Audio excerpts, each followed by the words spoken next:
अस्सलामुअलैकुम स्टूडेंट्स, उम्मीद है आप सब खैरियत से होंगे। मेरा नाम है अली और आप देख रहे हैं टेकी फॉर यू। जैसा कि स्टूडेंट्स आप सब जानते हैं कि हमने डार्ट की सीरीज स्टार्ट की हुई है। आज भी हमारा टॉपिक इफ एल्स के बारे में है, जो कि डार्ट की एक स्टेटमेंट है। कुछ दिन पहले मेरे एक स्टूडेंट ने रिक्वेस्ट की थी कि सर आप एक वीडियो बना दें जिसमें डाटा टाइप्स, वेरिएबल, फंक्शन के बारे में बताएं कि हम ये क्यों यूज करते हैं, अगर हम इनको इस्तेमाल ना करें तो क्या होगा, और अगर हम इनको इस्तेमाल करते हैं तो कैसे। क्योंकि आप तो सिर्फ कैलकुलेशन करते हैं और प्रिंट करवाते हैं और चले जाते हैं, हमें तो कुछ समझ नहीं आ रहा कि इनको इस्तेमाल किस तरह किया जाए। तो आज मैंने सोचा है कि मैं एक ऐसा लेक्चर रिकॉर्ड करूं जो आसानी से न्यू स्टूडेंट्स, जो मतलब बिल्कुल न्यू हैं, जिनको प्रोग्रामिंग का बिल्कुल भी नहीं पता, उनको समझ आ सके कि हम ये फंक्शंस, वेरिएबल, डाटा टाइप्स ये क्यों यूज करते हैं और ये जो लॉजिक्स लगा रहे हैं हम ये क्यों लगाते हैं। तो चलें स्टार्ट करते हैं। स्टूडेंट्स, आज हमारा टॉपिक इफ एल्स स्टेटमेंट के बारे में है। अब ये इफ एल्स स्टेटमेंट क्या होती है इसको हम देखेंगे एक लॉजिक के जरिए। मैंने एक ऐसा लॉजिक आज बनाना है, जैसे मान के चलते हैं कि फेसबुक के बारे में तो सबको पता होगा कि फेसबुक क्या है। अब हम देखेंगे कि फेसबुक काम कैसे करता है। हम ये लॉजिक लगाएंगे, ठीक है। और सबसे पहले हम एक यूजर से रजिस्ट्रेशन करवाएंगे, ठीक है। और जो वो रजिस्टर करेगा, जो उसकी ईमेल होगी, पासवर्ड होगा या जो भी उसकी डिटेल होगी, वो हम एक डेटाबेस में सेव करवाएंगे। फिर डेटाबेस से वो वैल्यू गेट करेंगे, ठीक है। गेट करने के बाद हम उसका लॉजिक लगाएंगे और देखेंगे हम उसको लॉगिन कैसे करवा सकते हैं। हम करेंगे तो लॉजिक्स के जरिए, बट एक मैं आपको कॉन्सेप्ट दूंगा कि हम ये फंक्शंस, डाटा टाइप या जो ये वेरिएबल्स होते हैं इनको मिक्स करके कैसे एक अपना लॉजिक बना सकते हैं और कैसे एक मतलब पूरा एक जो है ना प्रोग्राम डिजाइन कर सकते हैं, ठीक है। उम्मीद है आपको ये वीडियो जरूर पसंद आएगी। तो वीडियो की तरफ जाने से पहले अभी तक अगर आपने मेरा चैनल सब्सक्राइब नहीं किया तो पहले मेरे चैनल को सब्सक्राइब कर लें और साथ बने बेल के आइकन को जरूर प्रेस करें ताकि मेरी न्यू आने वाली वीडियोस का नोटिफिकेशन आपको मिल सके। तो चलें स्टार्ट करते हैं। सबसे पहले मैं एक काम करता हूं, मैं एक void main फंक्शन बना लेता हूं। void main के बारे में तो अब तक आप समझ ही चुके होंगे कि void main क्या होता है। मैंने एक void main फंक्शन बना लिया। मैं एक काम करता हूं, मैं एक और फंक्शन बना लेता हूं टेस्ट के नाम से, ठीक है। और मैंने ये भी फंक्शन बना लिया। अब अक्सर स्टूडेंट सवाल करते हैं कि सर हम फंक्शन बनाते ही क्यों है, हमें जरूरत ही क्या पड़ती है फंक्शन बनाने की। हम अगर मेन के फंक्शन में भी काम करें तो काम तो हम कर सकते हैं। बात तो आपकी ठीक है, आप मेन के फंक्शन में भी काम कर सकते हैं, पर जब हम प्रॉपर एक एप्लीकेशन बनाना शुरू करते हैं तो जो हमारा ये मेन का फंक्शन होता है, हम चाहते हैं कि इसके अंदर कोड कम से कम रहे।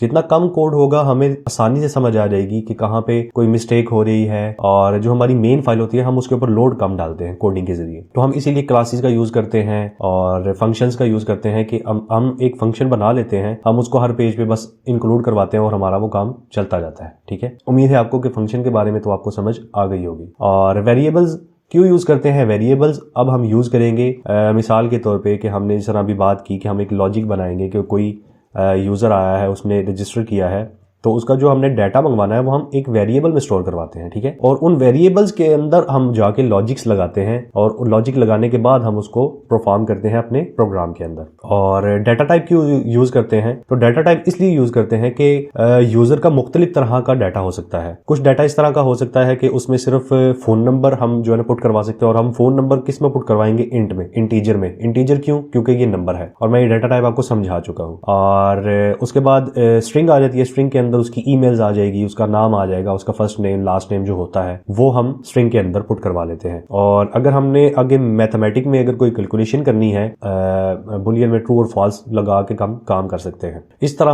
हम डबल डाटा टाइप भी यूज करते हैं। डबल डाटा टाइप में हम अगर हमने कोई कैलकुलेशन करनी है तो हम डबल वैल्यू भी उसमें स्टोर करवा के तो हम अपनी कैलकुलेशन कर सकते हैं। तो चले हम चलते हैं अपने लेक्चर की तरफ। तो मैंने 2 फंक्शन बना लिए हैं, अब हम स्टार्ट करते हैं अपना प्रॉपर लेक्चर। तो सबसे पहले मैं एक काम कर लेता हूँ कि हम यहाँ पे डेटाबेस में वैल्यू एक दफ़ा असाइन कर लेते हैं। अब मैं आपको प्रॉपर एक डेटाबेस तो बना के नहीं दिखा सकता क्योंकि वो बहुत ज़्यादा लंबा काम हो जाएगा और न्यू बंदे को समझाना वो बहुत ज़्यादा मुश्किल हो जाता है। तो मैं यहाँ पर यही चीज़ दिखाऊंगा आपको कि मिसाल के तौर पे यूज़र रजिस्ट्रेशन कर चुका है, ठीक है, उसका डाटा हमारे डेटाबेस में सेव हो चुका है। अब हम डेटाबेस से डाटा निकालेंगे और जब वो दोबारा लॉगिन करेगा तो जो लॉगिन करते वक्त वो डाटा पुट कर रहा होगा और जो रजिस्ट्रेशन करते वक्त उसने डाटा डाला होगा, हम उन दोनों को मैच करके तो फिर हम उसकी कैलकुलेशन करेंगे और देखेंगे कि क्या हाँ ये दोनों डाटा मैच कर रहे हैं, तब तुम लॉगिन हो सकते हो। अगर ये दोनों डाटा मैच नहीं करेंगे तो हम उसको एरर दिखा देंगे। तो सबसे पहले मैं करता हूँ वेरिएबल एक बना लेता हूँ, रजिस्ट्रेशन ईमेल बराबर है, मैं डमी ईमेल ले रहा हूँ जो उसने मान के चलते हैं कि डेटाबेस में ऐड करवाई है, test@gmail.com। ठीक है। इसी तरह मैं एक और वेरिएबल बना देता हूँ पासवर्ड। रजिस्ट्रेशन पासवर्ड बराबर है डमी पासवर्ड 1 2 3 4 5। अब मिसाल के तौर पे हमारे डेटाबेस में ये वैल्यूज़ यूज़र की पड़ी हुई हैं। अब हम क्या करेंगे, हम एक लॉगिन का जो है ना वो लॉजिक लगाते हैं यहाँ पे। लॉगिन के लिए जो हम वेरिएबल बना लेंगे। अब हम यहाँ पे एक वेरिएबल बनाते हैं वॉर लॉगिन ईमेल बराबर है एम्प्टी। अभी फिलहाल मैं एम्प्टी दे रहा हूँ, बाद में समझाता हूँ मैं आपको। एक और वेरिएबल बनाते हैं लॉगिन पासवर्ड, इसको भी अभी एम्प्टी छोड़ देते हैं। अब ये तो डेटाबेस की वैल्यू होगी, मैं यहाँ पे मेंशन भी कर देता हूँ साथ आपको याद रहे। डेटाबेस वैल्यूज़, ठीक है, या डेटाबेस डिटेल आप लिख सकते हैं कुछ भी। अभी मैंने एक फंक्शन बनाया टेस्ट, एक मैंने बनाया वॉइड मेन फंक्शन। अब अगर मैं इसको रन करता हूं तो मेरे पास कुछ भी रन नहीं होगा। क्यों? क्योंकि वॉइड मेन मेरा खाली है। जो मेन हमारा फंक्शन होता है वो हमारा खाली है। तो यहां पे हमें ये टेस्ट को कॉल करवाना पड़ेगा। मैं आपको ऑलरेडी बता चुका हूं कि हमें वॉइड मेन के अंदर अगर हम कोई अलग से फंक्शन बनाते हैं तो हमें उसको कॉल करवाना पड़ता है। तो मैंने भी टेस्ट को यहाँ पे कॉल करवा लिया। अभी मैं यहाँ पे कोई भी लॉजिक लगाऊंगा तो मेरा मेन के अंदर चलता रहेगा और मेरे पास मेरा आंसर आता रहेगा। ठीक है, अभी एक काम करते हैं, हम पहली देख लेते हैं स्टेटमेंट इफ एल्स की। मैं यहाँ पे भी यही डमी ईमेल डाल रहा हूँ मिसाल के तौर पे कि यूजर ने करेक्ट ईमेल डाली है लॉगिन करते वक्त भी। रजिस्ट्रेशन तो उसने कर ली है, पर जो लॉगिन वो कर रहा है वो अपनी करेक्ट ईमेल से कर रहा है। अब हम क्या करते हैं, इफ अगर मैंने ब्रैकेट लगाई क्योंकि पहली हमारी स्टेटमेंट जो है ना वो इफ एल्स है, फिर उसके बाद एल्स इफ है, तो वो हम देखेंगे। सबसे पहले हम देखते हैं कि इफ अगर जो हमारा लॉगिन ईमेल है कि जो वो लॉगिन कर रहा है यूज़र, यहाँ पे देखते हैं लॉगिन ईमेल, और मैंने आपको ऑपरेटर पढ़ाए थे, यहाँ पे हम बराबर है एम्प्टी के। ठीक है, तो हमारा इस ब्रैकेट के अंदर आ जाए और हम यहाँ पे करवा लेंगे प्रिंट, एक स्ट्रिंग ले लेते हैं, यहाँ पे क्लोज करते हैं, यहाँ पे लिखते हैं प्लीज एंटर योर ईमेल। ये हो गया, हमने एक वैल्यू बना ली। ठीक है, अभी ये एरर क्यों दे रहा है? क्योंकि हमने इसको कहीं पे भी यूज नहीं किया। अभी हमने क्या यूज किया, सिर्फ लॉगिन ईमेल यूज किया, और ना अभी ये हमने डेटाबेस से हमने कोई ऑथेंटिकेशन करवाई। अभी सिर्फ हम देख रहे हैं कि जब कोई यूजर लॉगिन करने आ रहा है तो जो लॉगिन की फील्ड है वो एम्प्टी तो नहीं है। अगर एम्प्टी है तो इसको ये एरर दे दो। अभी पहले एक दफा हम रन करके चेक करते हैं, तो हमारे पास कोई एरर नहीं आया। एरर क्यों नहीं आया? क्योंकि हमने यहाँ पे लॉगिन ईमेल पुट की हुई है। ठीक है, मैं यहां से हटाता हूं इसको। अब हम देखते हैं, आप देख सकते हैं मेरा पहला एरर आ चुका है। मिसाल के तौर पे जब ये लॉगिन का एरिया है, यूजर आया है, उसे लॉगिन किया, उसने ईमेल एड्रेस दी ही नहीं, उसने सबमिट पे क्लिक कर दिया, बटन पे क्लिक कर दिया कि हाँ मैं लॉगिन करना चाह रहा हूं, ईमेल तो दी नहीं है उसने। तो क्या होगा, उसको ये एरर आ जाएगा अगर ईमेल जो है ना खाली है। मैं यहाँ पे दोबारा से ईमेल वो डाल देता हूं। अब मैं क्या करता हूं, हमने देख लिया इफ की स्टेटमेंट देख ली हमने। अब हम एक और स्टेटमेंट देखते हैं जो कि एल्स इफ है। ठीक है, एक हमने स्टेटमेंट बनाई कि इफ अगर लॉगिन ईमेल खाली है तो उसको ये एरर दिखा दो। अब हम क्या करेंगे, अब हम करेंगे एल्स इफ, फिर ब्रैकेट लगाएंगे। अब हम यहां पे एक और अपनी जो है ना ऑथेंटिकेशन लगाएंगे, स्टेटमेंट लगाएंगे, कंडीशन लगाएंगे, कुछ भी आप कह सकते हैं, लॉगिन पासवर्ड, फिर हम वही ऑपरेटर यूज करेंगे बराबर है एम्प्टी के। तो क्या करो, तो यही प्रिंट को हम कॉपी करेंगे, यहां से नीचे आएंगे, इस ऑथेंटिकेशन में भी हम पुट कर देंगे कि प्लीज इंटर योर पासवर्ड। हमने पासवर्ड ही ले लिया, पासवर्ड की भी ऑथेंटिकेशन हमने लगा ली। अब हम देख लेते हैं कि हमारे पास क्या एरर आता है। अभी तो कोई एरर नहीं आएगा क्योंकि हमारे पास डाटा हमारा मौजूद है, यूजर पुट कर रहा है। मैंने रन किया और मेरे पास कोई एरर नहीं आया। मैं इसको ना 1 मिनट कमेंट कर देता हूं ताकि हमारे पास ये एरर तो खत्म हो। चले, एरर हट चुके हैं, बाद में हम इसको इनेबल कर लेंगे। अब मिसाल के तौर पे मैं मान लेता हूं कि मैंने पासवर्ड की लगाई है, पासवर्ड को यहां से मैं हटा देता हूं, मैं रन करता हूं, तो क्या आया, प्लीज इंटर योर पासवर्ड। अब समझ आ रही होगी आपको कि हम ऑथेंटिकेशन कैसा लगाते हैं। अब मैं डेटाबेस के साथ ऑथेंटिकेशन करने लगा हूं, देख लेते हैं। मैं इसी को कॉपी करता हूँ, एल्स इफ को नीचे पेस्ट करता हूँ। अब यहाँ पे मैं क्या ऑथेंटिकेशन लगाऊंगा, अब मैं लगाऊंगा लॉगिन ईमेल की, कि ईमेल जिससे यूज़र लॉगिन कर रहा है क्या ये मेरे डेटाबेस में मौजूद है, क्या ये मेरे डेटाबेस में मौजूद है, हम ये चेक करेंगे। हम यहाँ पे ऑथेंटिकेशन लगा रहे हैं लॉगिन ईमेल। मैंने आपको ऑपरेटर्स पढ़ाए हुए हैं, उम्मीद है आपको ऑपरेटर तो समझ आ गए होंगे। तो मैं यहाँ पे एक ऑपरेटर लगाता हूँ नॉट का, कि जो लॉगिन ईमेल है नहीं बराबर किसके, रजिस्ट्रेशन ईमेल के, जो वो पहले रजिस्टर कर चुका है जिस ईमेल से, क्योंकि हम उसको न्यू ईमेल से तो नहीं लॉगिन करने दे सकते ना, जो उसने डेटाबेस में सेव करवाई है हम जाहिर सी बात है उसी से हम लॉगिन करवाएंगे इसको। तो हम यहाँ पे लॉजिक लगा रहे हैं कि जो लॉगिन कर रहा है यूज़र, उसने जो रजिस्ट्रेशन करते वक्त ईमेल दी थी, क्या ये ईमेल उसके बराबर है या नहीं है बराबर, ठीक है। तो हम यहाँ पे उसको वो एरर दिखा देंगे। अब मैं यहाँ पे लगा लेता हूँ please inter your valid email. Valid के स्पेलिंग गलत हो गए, चेक कर लेते हैं, वैलिड। अब ठीक है। अब क्या हुआ, मैंने यहाँ पे अपनी ऑथेंटिकेशन लगा ली। क्या लगाई, लॉगिन ईमेल जो यूज़र कर रहा है नहीं बराबर रजिस्ट्रेशन ईमेल के, तो उसको ये एरर दिखा दो कि भाई ये तुम्हारी ईमेल यहाँ पे नहीं चलने वाली जब तक तुम वही ईमेल नहीं डालोगे जो तुमने रजिस्ट्रेशन करते वक्त डाली थी, ठीक है। उम्मीद है आपको समझ आ रही होगी। अब मैं क्या करता हूँ, मिसाल के तौर पे ये हमारी रजिस्ट्रेशन की ईमेल है, ठीक है। मैं यहाँ पे क्या करता हूँ, मैं यहाँ पे चेंज कर देता हूँ, 1 कर देता हूँ। मैं लॉगिन करते वक्त 1 ऐड कर रहा हूँ और मैंने जब रजिस्टर किया था तो मैंने 1 ऐड नहीं किया था।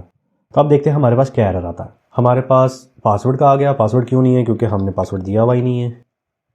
दोबारा से रन करते हैं। हमने तो ईमेल का एरर देखना है, तो ये देखिए मेरे पास ईमेल का एरर आ चुका है कि भाई ये ईमेल जो है वो आपकी वैलिड नहीं है, आप वही ईमेल डालो जो आपने रजिस्टर करते वक्त डाली थी। अब इसी तरह हम क्या कर सकते हैं, पासवर्ड की भी ऑथेंटिकेशन लगा सकते हैं। एल्स इफ लॉगिन पासवर्ड नहीं बराबर रजिस्ट्रेशन पासवर्ड के, ठीक है। जैसे ईमेल के हमने ऑथेंटिकेशन लगाई है ना, तो हम ऐसे ही लॉगिन पासवर्ड की भी लगाएंगे। तो यहाँ से लॉगिन पासवर्ड का डेटाबेस से वेरिएबल ले लेते हैं, जो हमने वेरिएबल में डेटाबेस की वैल्यू रखवाई है, वहाँ से हम ऑथेंटिकेशन लगा लेंगे। अब क्या हुआ, यहाँ पे मैं पासवर्ड चेंज कर देता हूँ, पासवर्ड। अब मैं यहाँ पे क्या कंडीशन लगा रहा हूँ कि लॉगिन जो बंदा कर रहा है उसका जो पासवर्ड है नहीं है बराबर रजिस्ट्रेशन पासवर्ड के जो उसने डेटाबेस में सेव करवाई है। तो क्या हो, तो ये उसको एरर आ जाए। तो अभी हमारा दोनों पासवर्ड देखो सेम है, डेटाबेस में जो उसने सेव करवाया है वो भी सेम है, जो अभी वो पुट कर रहा है लॉगिन करते वक्त वो भी सेम है। मैं मिसाल के तौर पे लॉगिन करते वक्त एक और ऐड कर देता हूं। अब रन करते हैं, बल्कि अभी ईमेल का एरर आएगा हमारे पास क्योंकि हमने ईमेल वही रखी हुई है। अब दोबारा से रन करते हैं। मैंने रन किया तो ये क्या बोल रहा है, please inter your valid password, कि जो तुमने रजिस्टर करते हुए पासवर्ड रखा था वही पासवर्ड लॉगिन करते वक्त भी लगाओ। सिंपल, ठीक है। उम्मीद है आपको समझ आ रही होगी, क्योंकि ये बहुत अच्छी कंडीशंस हैं इफ एल्स की। आप इससे खेल भी सकते हैं, जितना आप इसे खेलेंगे उतनी आपको ये समझ आएगी। और जो आप पूछ रहे थे कि ऑपरेटर्स कैसे यूज़ होते हैं, कि देखिए ये ऑपरेटर यूज़ हो रहे हैं और डाटा टाइप कहाँ यूज़ होती हैं, तो यहाँ पे आप डाटा डिफाइन भी कर सकते हैं। और फंक्शन कैसे यूज़ होता है, तो फंक्शन देखिए हमने एक अलग से फंक्शन बनाया। हम मेन के फंक्शन को बिल्कुल तंग नहीं कर रहे, हम मेन के फंक्शन में सिर्फ एक अपना फंक्शन कॉल करवा रहे हैं और हमारा सारा कुछ चल रहा है। तो इसीलिए हम ये फंक्शंस भी यूज़ करते हैं, वेरिएबल्स, डाटा टाइप, ये सारा कुछ इसीलिए मैं आपको पढ़ा रहा था। तो अभी क्या हुआ, अभी हमने पासवर्ड का भी लगा लिया। अभी हम लगाते हैं कि ये अगर ये सारा कुछ ठीक है, ईमेल भी उसकी ठीक है, पासवर्ड भी उसका ठीक है, तो क्या हो, तो हम यहाँ पे लिखेंगे आखिरी एल्स, कि अगर ये सब कुछ ठीक है तो क्या करो, तो प्रिंट करवाओ। यहाँ पे हम स्ट्रिंग ले लेते हैं, लॉगिन सक्सेसफुली। अच्छा कॉपी हुआ था, ठीक है। लॉगिन सक्सेसफुली हो गया। यहाँ पे हम इसको क्लोज कर देते हैं। अब क्या होगा, अगर मिसाल के तौर पे ये सारा कुछ ठीक है, ओके है, तो क्या होगा, मैं यहाँ से सेम डाटा वही डाल देता हूँ जो मैंने रजिस्टर करते वक्त डाला था, लॉगिन करते वक्त भी मैं वही डाल देता हूँ। मैंने अपनी ऑथेंटिकेशन तो सारी लगा दी है। अब हम एक दफ़ा रन करके चेक करते हैं। मैंने रन किया तो वो क्या कह रहा है कि हाँ भाई अब तुम्हें इजाज़त है, तुम लॉगिन कर सकते हो। अब देख सकते हैं स्टूडेंट्स, अब यहाँ पे सीन क्या चल रहा है, ये तो डेटाबेस की वैल्यूज हैं। हमने डेटाबेस की ऑथेंटिकेशन लगाई लॉगिन करते वक्त, जो यूज़र कर रहा है, जो ईमेल पुट कर रहा है, पासवर्ड पुट कर रहा है, हमने उसके साथ ऑथेंटिकेशन लगाई। अब मिसाल के तौर पर मैं दोबारा से एक दफ़ा चेंज कर देता हूँ। मैंने ईमेल चेंज कर दी लॉगिन करते वक्त, तो क्या हुआ, मेरे पास एरर आया, please inter your valid email. चलें ठीक है, वैलिड ईमेल डाल लेते हैं, सेट होगी। अब देखते हैं लॉगिन सक्सेसफुली कि हाँ लॉगिन कर सकते हो। मान के चलते हैं पासवर्ड चेंज हो गया, गलत डाल दिया, गलत टाइप हो गया, चलें वो भी देख लेते हैं। Please inter your valid password. अच्छा हाँ, एक यहाँ पे एक और हम एक काम कर सकते हैं, एक और कंडीशन लगा सकते हैं, वार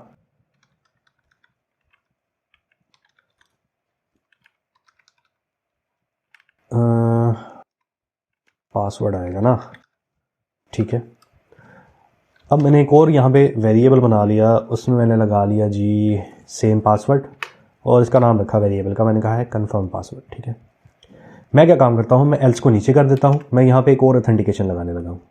मैं इसी को कॉपी करता हूँ, नीचे पेस्ट करता हूँ। अब यहाँ पे मैं अपने वेरिएबल्स को चेंज कर दूंगा। मैं क्या करूँगा, लॉगिन पासवर्ड पुट है ऑलरेडी, कन्फर्म पासवर्ड इसको उठा लेते हैं। यहाँ पे हम अपनी लॉगिन कन्फर्म पासवर्ड को लगा लेते हैं। अब यहाँ पे हम ये ऑथेंटिकेशन लगाएंगे कि जो लॉगिन पासवर्ड कर रहा है यूज़र। अब आपने अक्सर देखा होगा कि फेसबुक पे आप रजिस्टर करने जाते हैं तो वो 2 बार आपसे पासवर्ड पूछता है कि एक दफ़ा आप पासवर्ड लगाते हैं, फिर वो कहता है कि अब कंफर्म करो कि यही पासवर्ड रखना है या चेंज भी करना है। क्या करते हो, अब जब तक वो दोनों मैच नहीं होंगे, पासवर्ड और कंफर्म पासवर्ड दोनों मैच नहीं होंगे, हम यूज़र को लॉगिन नहीं करने देंगे या रजिस्टर करने नहीं देंगे, ठीक है। तो अब हम यहाँ पे क्या कंडीशन लगा रहे हैं कि लॉगिन पासवर्ड बराबर नहीं है, एक मिनट यही दोबारा से लगा लेते हैं, इसी में चलाते हैं। लॉगिन पासवर्ड नहीं बराबर कंफर्म पासवर्ड के, तो उसको ये एरर दिखा दो। अब यहाँ पे एरर लिख लेते हैं, पासवर्ड नॉट मैच। चलें ठीक है, अब देख लेते हैं, मैं इसको सेट कर लेता हूँ थोड़ा सा। अब हम चलते हैं, अब हम पहले सेम ही पासवर्ड डालते हैं, देखते हैं कि लॉगिन हो रहा है या नहीं। चले, हमारा लॉगिन तो हो रहा है। अब देखते हैं कि अगर लॉगिन करते वक्त या रजिस्टर करते वक्त हमने पासवर्ड सेम नहीं डाला, मैंने एक चेंज कर दिया, ये ऊपर वाला ठीक है, ये मैंने चेंज कर दिया। अब देखते हैं क्या एरर आता है। तो मेरे पास क्या एरर आया कि पासवर्ड नॉट मैच, कि मतलब दोनों सेम नहीं है। यहाँ पे सेम आप लिख सकते हो, पासवर्ड नॉट सेम, ठीक है। हमारे पास ये एरर आ चुका है। अब ये यूज़र को नज़र आएगा कि हाँ यार तुम्हारा पासवर्ड तो सेम ही नहीं है। फिर वो क्या करेगा, फिर दोनों को जाके वो फील्ड में जाके दोबारा से चेंज करेगा और सेम पासवर्ड डालेगा। तो फाइनली स्टूडेंट्स, ये था हमारा आज का लेक्चर जिसमें हमने देखा इफ एल्स और एल्स इफ को, ठीक है। तो आपने कुछ चीज़ों का यूज़ तो देख लिया होगा कि हमने फंक्शन का यूज़ किया, वेरिएबल्स का यूज़ किया, ऑपरेटर्स का यूज़ किया, डाटा टाइप्स का यूज़ किया और ये प्रिंट का यूज़ किया, और हमने ये जो है ना अपनी स्टेटमेंट देखी इफ एल्स एल्स इफ। तो उम्मीद है आपको काफ़ी कुछ जो है ना आज क्लियर हुआ होगा कि हम ऑथेंटिकेशंस कैसे लगाते हैं इन चीज़ों के साथ। तो उम्मीद है आपको ये वीडियो ज़रूर पसंद आई होगी और समझ भी आई होगी। हम फिर मिलते हैं एक नए टॉपिक के साथ, तब तक के लिए अपना ख्याल रखिएगा। अल्लाह हाफिज़।